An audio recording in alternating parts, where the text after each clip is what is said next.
মণিপুরের শান্তি রক্ষার্থে সরব ত্রিপুরা প্রদেশ তৃণমূল কংগ্রেস শনিবার সার্কিট হাউসের সামনে গান্ধী মূর্তির পাদদেশে বিক্ষোভ প্রদর্শন করা হয় এবং তারা দাবি করে অতি সত্বর যেন মণিপুরে রাষ্ট্রপতির শাসন দেওয়া হয়। উপস্থিত ছিলেন রাজ্য তৃণমূল কংগ্রেসের মহিলা সংগঠনের সভানেত্রী পান্না দেব, যুব তৃণমূল নেতা তথা তৃণমূল কংগ্রেসের যুব সভাপতি শান্তনু সাহা সহ অন্যান্যরা।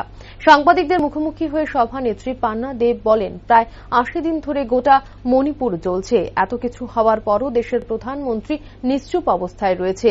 মণিপুর নিয়ে একটি কথা বলতেও শোনা যায়নি প্রধানমন্ত্রীকে। এমনকি প্রধানমন্ত্রী পার্লামেন্টের ভেতরেও এই মণিপুর ইস্যুতে বিরোধীদের প্রশ্নের জবাব দিতে বাধ্য নয় বলে নিজেকে জাহির করেছেন।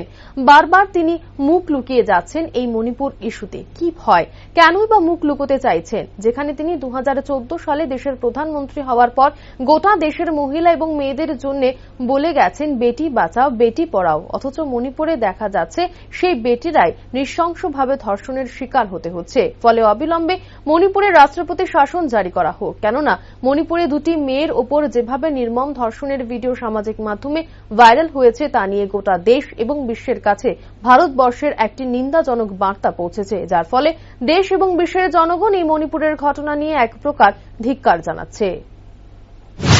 এই ধর্নায় বসা কারণ হলো মণিপুরে যেভাবে নগ্ন চেহারায় বোনদেরকে নগ্ন করে যেভাবে বলাৎকার করে রেপ করে যেভাবে খুন করা হচ্ছে, তার প্রতিবাদে আমরা মণিপুর শান্তি চাই, রাষ্ট্রপতি শাসন চাই।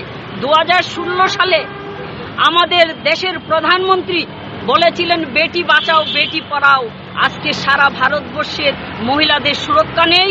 সেই সারা ভারতবর্ষের মহিলাদের সুরক্ষার জন্য, আমাদের দেশের বোনদের সুরক্ষার জন্য এবং শান্তির জন্য আজকে আমরা সমস্ত তৃণমূলের, ত্রিপুরার সমস্ত তৃণমূলের সৈনিকরা আজকে আমরা মহাত্মা গান্ধীর পাদতলে সেই প্রতিবাদে মোদির শাসনে মহিলারা সুরক্ষা নেই, মহিলারা শান্তি নেই।